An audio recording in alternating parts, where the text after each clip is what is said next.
The sun was barely up, and the house was still. Birds chirped outside the window, but inside, the only sound was the quiet breathing of a cat, sprawled across the kitchen windowsill.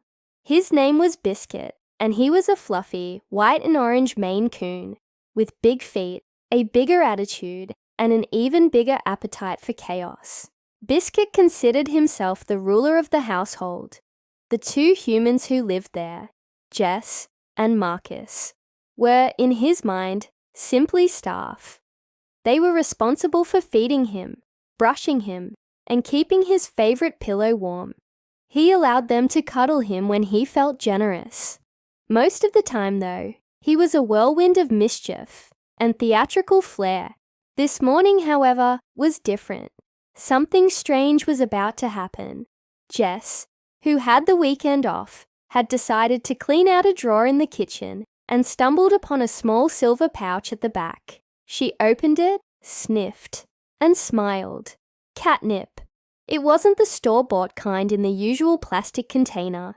No, this was the good stuff. Premium, organic, locally dried catnip from the farmer's market that she had forgotten about months ago. Potent, pure, and untouched. Jess walked into the living room, where Biscuit was now sitting like a loaf on the rug. She crouched beside him and held out the pouch. "Remember this," she said. "You haven't had a treat in a while." Biscuit lifted his head and twitched his nose. The moment the scent hit him, his pupils dilated. His tail twitched. A spark lit in his eyes. He stood up, stretched dramatically, and gave a slow, deliberate meow. Jess giggled and poured a small heap of the catnip onto the rug. Biscuit lowered his head and took a deep sniff. Then another, and another. 5 seconds later, he flopped sideways and began rolling in the pile like a fish out of water. His back legs kicked into the air. His paws battered invisible enemies. He purred so loudly it rattled the lamp nearby. His tongue stuck out for no reason at all. Marcus entered the room with a cup of coffee, took one look at the scene, and raised an eyebrow. "What did you give him?" he asked. "Just catnip," Jess laughed. "But I think this batch is stronger than usual." Biscuit was now dragging himself in slow motion across the rug, leaving a trail of fur and drool behind. He stopped suddenly, stared at the ceiling with wild eyes, then leapt straight up into the air like a spring-loaded potato.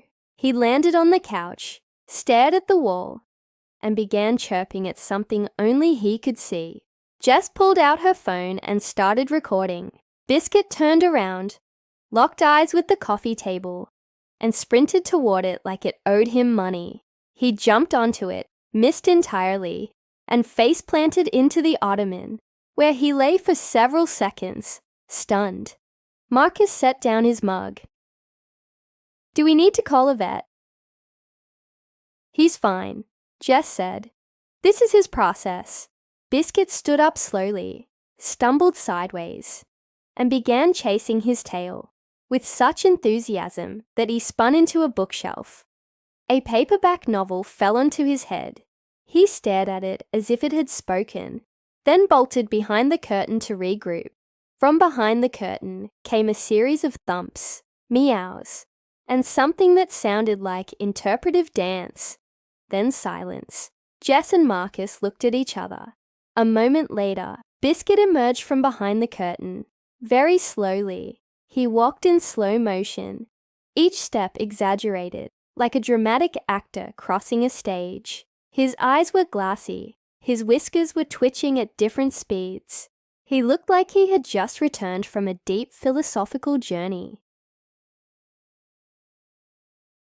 He sat down in the middle of the room, blinked, and started grooming himself very intensely for exactly 7 seconds, before stopping mid-lick and staring into space. Jess walked over and sat beside him. "Buddy, you okay?"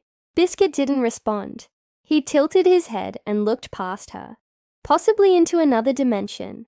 Marcus whispered, "He's seeing the code of the universe."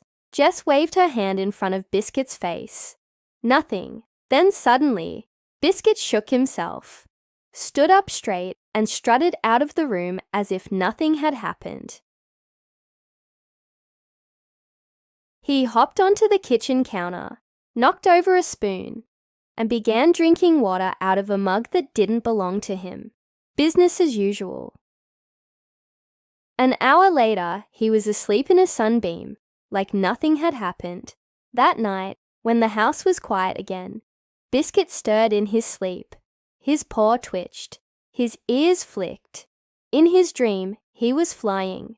Not just running or climbing, actually flying, soaring over rooftops, tail streaming behind him like a banner. Below, the neighborhood was a blur of color.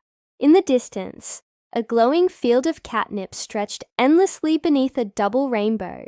In his dream, every surface was a scratching post. Every bird was slightly slower. Every toy mouse squeaked his name.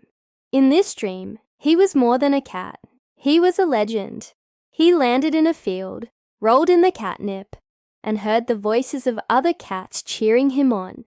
He stood atop a tree stump and declared himself king of the living room. And then, just as the sky began to rain actual sardines, Biscuit woke up. He blinked, looked around. He was still in the sunbeam, still on the rug. Jess and Marcus were in the kitchen making breakfast. He stood up, stretched, walked into the hallway, and suddenly froze. On the floor, on a fresh spot on the carpet, sat the pouch. Jess had left it out again.